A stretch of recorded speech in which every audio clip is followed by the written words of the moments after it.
ജമ്മു കാശ്മീരിൽ national conference Congress സഖ്യം അധികാരത്തിലേക്ക് വരും എന്നുള്ളതാണ് ഇപ്പോൾ നമുക്ക് ഈ റിസൾട്ട് കാണാൻ സാധിക്കുന്നത്. BJP 27 സീറ്റുകളിൽ അവിടെ ലീഡ് ചെയ്യുന്നുണ്ട്, മുന്നിട്ട് നിൽക്കുന്നുണ്ട്. PDP 2 സീറ്റിൽ. പൊതുവെ കാശ്മീരിലെ തെരഞ്ഞെടുപ്പിനെ നമ്മൾ ആ റിസൾട്ടിനെ വിലയിരുത്തുമ്പോൾ എങ്ങനെയാണ് നമുക്കതിനെക്കുറിച്ച് പറയാൻ പറ്റുന്നത്, എങ്ങനെ ചർച്ച ചെയ്യാൻ പറ്റും? കാശ്മീർ ഇന്നലെ നമ്മൾ പറഞ്ഞല്ലോ, കാശ്മീരിൽ കോൺഗ്രസ് NCS ഒക്കെ അധികാരത്തിൽ വരുന്ന കാര്യത്തിൽ നമുക്ക് വലിയ സംശയമൊന്നുമില്ല, അങ്ങനെ വരാനാണ് സാധ്യത. പക്ഷേ പ്രോബ്ലം കിടക്കുന്നതെന്ന് വെച്ചാൽ, പ്രോബ്ലം അല്ല, അവിടെ ഞാൻ വളരെ ഇൻട്രസ്റ്റിംഗ് ആയിട്ട് നോക്കുന്നത് കാശ്മീർ വാലിയിലെ വോട്ടാണ്. കാരണം വാലിയാണ് മുസ്ലിം ഏരിയ. ആ മുസ്ലിം ഏരിയയിൽ എത്രത്തോളം വോട്ട് BJPക്ക് പിടിക്കാൻ പറ്റിയിട്ടുണ്ട് എന്നുള്ളതാണ് നിർണായകം. അവിടെ BJPക്ക് ഒരു ചെറിയൊരു 5-10% വളർച്ച വോട്ടുണ്ടായപ്പോൾ അത് വളരെ ശുഭോദാക്കമായ സൂചനയാണ്. നമ്മൾ ഈ പറഞ്ഞ BJP ഇപ്പം ക്ലെയിം ചെയ്യുന്നത് വെച്ചാൽ തീവ്രവാദ പ്രവർത്തനങ്ങളുടെ എണ്ണം കുറഞ്ഞിട്ടുണ്ട്, ആളുകൾ തീവ്രവാദ പ്രവർത്തനത്തിൽ ചേരുന്നതിൻ്റെ എണ്ണം കുറഞ്ഞിട്ടുണ്ട്, പ്രതിഷേധങ്ങൾ അതിശക്തമൊന്നുമല്ല, പിന്നെ അതുപോലെ തന്നെ പൊതുവെ വികസനത്തിൽ ആളുകൾക്ക് താല്പര്യമുണ്ട്. ജനറലി കാശ്മീരീസ് ആർ ഹാപ്പി എന്നാണ് BJP ഗവൺമെൻറ് പറഞ്ഞുകൊണ്ടിരിക്കുന്നത്. പക്ഷേ ഇതിൻ്റെ പ്രോബ്ലം വെച്ചാൽ ഇതിനെ നമുക്ക് സ്ഥിരീകരിക്കാനുള്ള തെളിവുകൾ കാര്യമായിട്ടൊന്നുമില്ല. തെളിവുകളില്ലാതെ അക്രമങ്ങളുടെ എണ്ണം പൊതുവേ കുറഞ്ഞിട്ടുണ്ട് എന്ന് നമ്മൾ പറയും. അതിനിപ്പം ഇതിനെ കൗണ്ടറായിട്ട് പറയുന്ന ആളുകൾ പറയാമെന്ന് വെച്ചാൽ അത് പലതും പുറത്ത് വരാത്തതുകൊണ്ടാണ്, അല്ലെങ്കിൽ അതിശക്തമായ പട്ടാള ഭരണം ഉള്ളതുകൊണ്ടാണ്. ഇത് പിൻവലിച്ചു കഴിഞ്ഞാൽ എന്ത് സംഭവിക്കും? ഈ പറയുന്നത് പോലെ അക്രമങ്ങൾ കൂടി വരും എന്നുള്ള. അപ്പോൾ ഈ ഒരു ഇലക്ഷൻ എന്ന് വെച്ചാൽ ഫ്രീ ആൻഡ് ഫെയർ ഇലക്ഷൻ, ഈ ഫ്രീ ആൻഡ് ഫെയർ ആണ് ഈ ഇലക്ഷൻ. അപ്പോൾ അതിൽ BJPക്ക് ഒരു വോട്ട് ഷെയറിൽ വലിയൊരു ഒരു ഡിഫറൻസ് ഉണ്ടാക്കാൻ കഴിഞ്ഞാൽ, അനുകൂലമായ ഡിഫറൻസ് ഉണ്ടാക്കാൻ കഴിഞ്ഞാൽ, സീറ്റുകൾ വേണ്ട, 3-ാം സ്ഥാനം പോലും വേണ്ട, 10%, 5% വോട്ട് കൂടിയാൽ മതി. അതൊരു നല്ല സൂചന. ഇവർ പറയുന്നതിനെ മൊത്തം വാലിഡേറ്റ് ചെയ്യുന്ന ഒരു ഇൻ്റർനാഷണൽ ആയിട്ടുള്ള ഒരു സിഗ്നിഫയർ ആയിട്ട് മാറും. അതല്ലെങ്കിൽ കശ്മീരിലെ വാലിയിലെ ആളുകളുടെ ആറ്റിറ്റ്യൂഡ് മാറി എന്നുള്ള BJPയുടെ വാദം, തീവ്രവാദ പ്രവർത്തനങ്ങളുടെ എണ്ണം ഒരു പക്ഷേ കുറഞ്ഞിട്ടുണ്ട്, പക്ഷെ ആളുകൾ ആറ്റിറ്റ്യൂഡ് മാറി എന്നിട്ടുള്ള വാദം ഫേക്കാന്ന് വരും. അപ്പോൾ ഞാൻ വളരെ അത് ഈ കാശ്മീർ താഴ്വരയിലെ റിസൾട്ട് ആണ്. അതെ, താഴ്വരയിലെ റിസൾട്ട്. കാരണം ജമ്മു പണ്ടേ, ഇപ്പോൾ ഗുജറാത്ത് BJP ആകുന്നതിന് മുമ്പേ BJPക്ക് ശക്തമായ ഹോൾഡുള്ള സ്ഥലമാണ് ജമ്മു. അഭയാർത്ഥികൾ ഇഷ്ടം പോലുള്ള സ്ഥലമാണ്. ഹരിസിംഗിൻ്റെ കേന്ദ്രമാണ്. ഹരിസിംഗ് ഹിന്ദുത്വ രാജാവായിരുന്നു. അയാൾ ഒരു ഹിന്ദു രാജ്യം അവിടെ ഉണ്ടാക്കുക, ഇന്ത്യയുടെ ഭാഗം, ഇന്ത്യ സോഷ്യലിസ്റ്റ് ഒരു ഈ പറയുന്ന ഒരു സെക്കുലർ രാജ്യമായിട്ടല്ല വന്നത്, ഹിന്ദു രാജ്യം ഡിക്ലെയർ ചെയ്തിട്ടില്ല. അപ്പോൾ അങ്ങനെ ഒരു ഹിന്ദു രാജ്യമായിട്ട് അവിടെ നിൽക്കാൻ ആഗ്രഹിച്ച ആളല്ല. അപ്പോഴാണ് ഈ പാകിസ്ഥാൻ തീവ്രവാദികൾ അങ്ങോട്ട് കടന്ന്, പിന്നെ പട്ടാളം അങ്ങോട്ട് അക്രമം നടത്തി. പട്ടാളമല്ല, തീവ്രവാദികളും പട്ടാളം കൂടി മിക്സ്ഡ് ആയിട്ടുള്ള. പിന്നെ അവിടെയുള്ള കാശ്മീരികൾ സ്വാതന്ത്ര്യത്തിന് വേണ്ടി മുഖവിളി കൂട്ടുകയും ചെയ്തു. ഇപ്പോൾ തിരുവിതാംകൂറിലൊക്കെ ജനങ്ങൾ മുഖവിളി കൂട്ടിയ പോലെ. അങ്ങനെയാണ് അവസാനം ഹരി സിംഗിന് പിന്നെ ഇന്ത്യയുടെ ആക്സഷൻ ട്രീറ്റിയിൽ ഒപ്പിടേണ്ടി വന്നത്. നിരുപാധികമായി ഇന്ത്യയുടെ ഭാഗമായി തീരാൻ ഉള്ള ട്രീറ്റിയിൽ അദ്ദേഹത്തിന് ഒപ്പിടേണ്ടി വന്നത്. അപ്പം അതല്ലെങ്കിൽ അതൊരു ഹിന്ദു രാഷ്ട്രമായിട്ട് അവിടെ ഈ വാലി ഉൾപ്പെടെ, ഈ പറയുന്ന ജമ്മു ഉൾപ്പെടെയുള്ള പ്രദേശങ്ങൾ, കാശ്മീർ ഉൾപ്പെടെയുള്ള പ്രദേശം ഹിന്ദു രാഷ്ട്രമായിട്ട് രൂപം കൊള്ളേണ്ടി വരേണ്ടതായിരുന്നു. അപ്പം അന്നേ ഒരു ഹിന്ദുത്വത്തിന് അന്നവിടെ വലിയ കലാപം നടന്നിട്ടുണ്ട്, ഒരുപാട് മുസ്ലിങ്ങൾ കൊല ചെയ്യപ്പെട്ടിട്ടുണ്ട്. ഞാൻ ഇന്നലെ പറയേണ്ടതില്ലേ, ഓരോ തൂണിലും ഓരോ മുസ്ലിം ബോഡിയായിരുന്നു. ആ രീതിയിലുള്ള പക്ഷേ അന്ന് പിന്നെ പഞ്ചാബിൽ നടന്ന ലഹളയുടെ പുറത്ത് നമ്മളിതൊന്ന് ശ്രദ്ധിക്കാതെ പോയതാണ്. വലിയൊരു മുസ്ലിം വംശഹത്യ നടന്ന സ്ഥലമാണ്. അന്ന് ഹിന്ദുത്വത്തിൻ്റെ ഒരു സ്ട്രോങ് ഏരിയയാണ്. അതിൻ്റെ പിന്നിൽ RSS ആണെന്ന് ചോദിച്ചാൽ RSS അല്ല, അതിൻ്റെ പിന്നിൽ ഹരിരാജാവായിരുന്നു. അയാളെ ഹിന്ദുത്വവാദി എന്ന് വെച്ചാൽ കൈൻഡ് ഓഫ് ഹിന്ദുത്വവാദിയായിരുന്നു അയാളുടെ താല്പര്യങ്ങളുണ്ടായിരുന്നു, അതിൻ്റെ പുറത്തായിരുന്നു. അപ്പോൾ അങ്ങനെ നടന്നിട്ടുള്ള സ്ഥലമാണ് ഈ പറയുന്ന ജമ്മു എന്നുള്ള സ്ഥലം. വാലി മുസ്ലിംസിനുള്ള സ്ട്രോങ് ആയിട്ടുള്ള ഹോൾഡുള്ള പ്രദേശമാണ്. അപ്പം അവിടെ ഈ പറയുന്ന ഷെഹ്ല റഷീദിനെ പോലെയുള്ള ആളുകൾക്ക് ഇപ്പോൾ സ്വാധീനം കൂടിയിട്ടുണ്ട്. ഷെഹ്ല റഷീദ് JNUവിൽ പിന്നെ തുക്കടെ മുദ്രാവാക്യം വിളിച്ച ആളുകളെ സപ്പോർട്ട് ചെയ്ത് JNU സ്റ്റുഡൻസ് യൂണിയൻ്റെ വൈസ് പ്രസിഡന്റ് മറ്റുമായിരുന്നു അവർ, ജനറൽ സെക്രട്ടറി മറ്റും. അപ്പം അവരിപ്പം ഭയങ്കര മോഡി ഫാനാണ്. ഒരു മെയിൻ സ്ട്രീമിലേക്ക് വന്നവർ തീവ്രവാദ കുടുംബമൊന്നുമല്ല. അവർ പിന്നെ JNUവിൽ ആ ഒരു പൊസിഷനിൽ ഇരിക്കുമ്പോൾ അതിലവർക്ക് ഇടപെട്ടേ പറ്റുള്ളായിരുന്നു. അതുകൊണ്ടാണ് അവരെന്ന് ഇടപെട്ടത് ആ വിഷയത്തിൽ. അപ്പോൾ അതുപോലുള്ള ആളുകൾ കൂടുതലായിട്ട് വന്നിട്ടുണ്ടോ, അതൊരു പോപ്പുലർ മൂവ്മെൻ്റ് ആയിട്ട് മാറിയിട്ടുണ്ടോ എന്നാണ് നമുക്കറിയേണ്ടത്. അതറിയണമെങ്കിൽ എനിക്ക് കാശ്മീരിലെ result it's not a matter for me. കാശ്മീരിലെ റിസൾട്ട് എനിക്കൊരു പ്രശ്നമേ അല്ല. അതാണ് അതാണ് അറിയേണ്ടത്.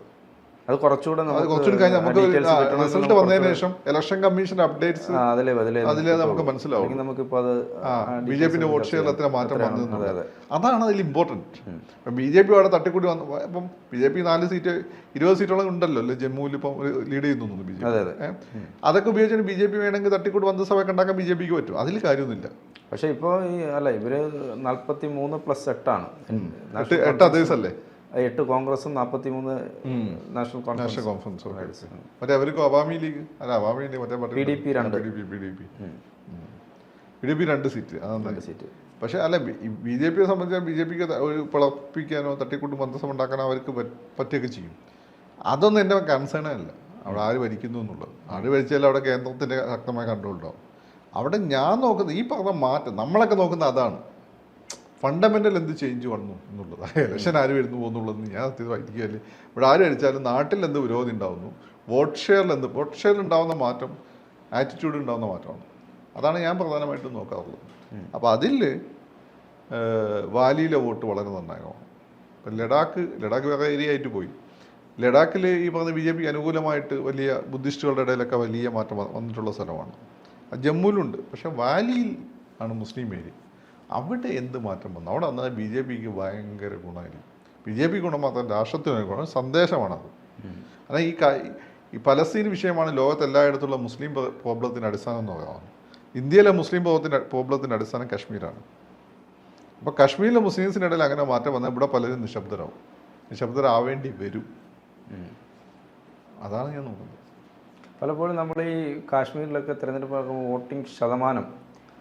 പോളിംഗ് ശതമാനം വളരെ കുറവായിരുന്ന ഇപ്പം കൂടിയിട്ട്, അതായത് സ്വതന്ത്രമായും നിർഭയമായും വോട്ട് ചെയ്യാൻ കഴിയുന്ന സാഹചര്യത്തിലേക്ക് കാശ്മീർ മാറി. ആളുകൾ വോട്ട് ചെയ്യാൻ തയ്യാറായി വരുന്നു. അപ്പോൾ ബാലിയിലുള്ള ഈ പറയുന്ന പല സ്ഥലത്ത് അഭയാർത്ഥികളായി താമസിക്കുന്ന ആളുകളെ കഴിഞ്ഞ പോയി വോട്ട് ചെയ്തിരുന്നു. അതൊരു വലിയൊരു മാറ്റമാണ്. പിന്നെ രണ്ടാമത്തെ കാര്യം, മുമ്പ് ആളുകൾ ഒന്നെങ്കിൽ ഈ ഭീകരവാദികളുടെ ഭീഷണി കൊണ്ട് വോട്ട് ചെയ്യാൻ പോയിരുന്നില്ല, അല്ലെങ്കിൽ ജനാധിപത്യ സംവിധാനത്തിൽ അവർക്ക് വിശ്വാസം ഉണ്ടായിരുന്നു. പക്ഷേ വോട്ട് ഷെയർ വാലിയിൽ കൂടുന്നു എന്നതിൻ്റെ അർത്ഥം എന്താണെന്ന് വെച്ചാൽ അവിടെ അവർക്ക് ജനാധിപത്യ വിശ്വാസം വരുന്നു, അല്ലെങ്കിൽ ഭീകരവാദികളുടെ സ്വാധീനം കുറയുന്നു എന്നൊക്കെ നമുക്ക് തെളിവായിട്ട് വേണമെങ്കിൽ പറയാം. പക്ഷേ ആറ്റിറ്റ്യൂഡിൽ വരുന്ന മാറ്റം നമുക്ക് ബി ജെ പി കിട്ടുന്നതാണ്. ബി ജെ പി ഇത്തിരി അവിടെ ഡെലിവർ ചെയ്തിട്ടും ഒരു മാറ്റം ഉണ്ടാവില്ല എന്നുള്ളതിന് അർത്ഥം പിന്നെ അവിടെ സ്റ്റിൽ പ്രോബ്ലം ഉണ്ട് എന്നുള്ളതാണ്. അപ്പം മുസ്ലിംസിനെ സംബന്ധിച്ച് ബി ജെ പി എന്തൊക്കെ ചെയ്താലും അംഗീകരിച്ചിട്ടാൽ കുറച്ച് ടൈം എടുക്കും. ഈ മത നേതാക്കന്മാർ അനുകൂലമായിട്ട് വരണം, ആ ഒരുപാട് ഫാക്ടർ എടുക്കും. അവർക്ക് അവരുടേതായ താല്പര്യങ്ങൾ ഉണ്ടാവുമല്ലോ. അതൊക്കെ മുസ്ലിംസിനെ സംബന്ധിച്ചിടത്ത് ഈ പറയുന്ന മത സംഘടനകളായിട്ട് വളരെ അടുപ്പം ഉള്ള ആളുകളാണ് സാധാരണ മുസ്ലിങ്ങൾ. അപ്പോൾ അവരുടെ ആറ്റിറ്റ്യൂഡിൽ മാറ്റം വരണം, അങ്ങനെയൊക്കെ വരണം. എങ്കിൽ പോലും നമ്മൾ ഈ പറഞ്ഞ മിഡിൽ ക്ലാസ് പെട്ട സ്വന്തമായി ചിന്തിക്കുന്ന ആളുകളൊക്കെ ഉണ്ടാവും, നമ്മളെയൊക്കെ പോലുള്ള ആളുകൾ. അവരാണ് ഈ സത്യത്തിൽ ഒരു മാറ്റത്തിൻ്റെ തുടക്കം അവരാണ് വിളിച്ചത്. അത് അവരുടെ വോട്ടിൽ കാണാൻ പറ്റും. അതൊരു 5-10% വരെ ഉണ്ടാവും. അങ്ങനെ മാറ്റം വന്നിട്ടുണ്ട്, ഭയങ്കര സൂചനയാണ്. ഇത് PDP ആയിട്ട് ചേർന്ന് 2014 BJP സഖ്യം സർക്കാർ രൂപീകരിച്ചിട്ടുണ്ട്. പക്ഷേ PDP ഇത്തവണ അല്ല, അതിൻ്റെ വലിയ സഖ്യം അങ്ങനെ അതിൻ്റെ ഒരു ഗുണമെന്ന് വെച്ചാൽ BJP അവിടുത്തെ കാര്യങ്ങൾ മനസ്സിലായി, പല മേഖലയ്ക്ക് നുഴഞ്ഞു കയറാൻ പറ്റി, RSS പ്ലാൻ ചെയ്യാൻ പറ്റി. അതിൻ്റെ ഗുണമെന്ന് വെച്ചാൽ ഈ പറയുന്ന 370 എടുത്ത് മാറ്റിയപ്പോൾ കാര്യങ്ങൾ ഈസി ആക്കിയാൻ പറ്റി. അതായിരുന്നു അന്നത്തെ പ്ലാൻ. അത് നടപ്പിലാക്കുകയും ചെയ്തു. അത് പക്ഷേ കാശ്മീരിലെ ഈ സ്ട്രാറ്റജിക്കലായിട്ട് വലിയ മാറ്റമൊന്നും ഉണ്ടാക്കുന്നില്ല. ഇല്ല, അതൊരു ഇങ്ങനെയുള്ള ഒരു ഉദ്ദേശത്തോടു കൂടി ചെയ്തതാണ്. ഇപ്പം 370 എടുത്തു മാറ്റിയത് വളരെ കാലത്ത് നിരന്തരമായ പഠനത്തിലൂടെ എടുത്തു മാറ്റിയതാണത്. അപ്പോൾ അതിന് അതിൻ്റെതായ ടൈം എടുക്കും. പക്ഷേ ഇത് അതുപോലല്ല വോട്ട് ഷെയറിലുള്ള മാറ്റം. അതേ ഞാൻ പറഞ്ഞു, ഇപ്പോൾ എവിടെ അധികാരത്തിൽ വരുന്നു എന്നുള്ളതല്ല എൻ്റെ കൺസേൺ. അധികാരം അങ്ങോട്ടും ഇങ്ങോട്ടൊക്കെ പോകും.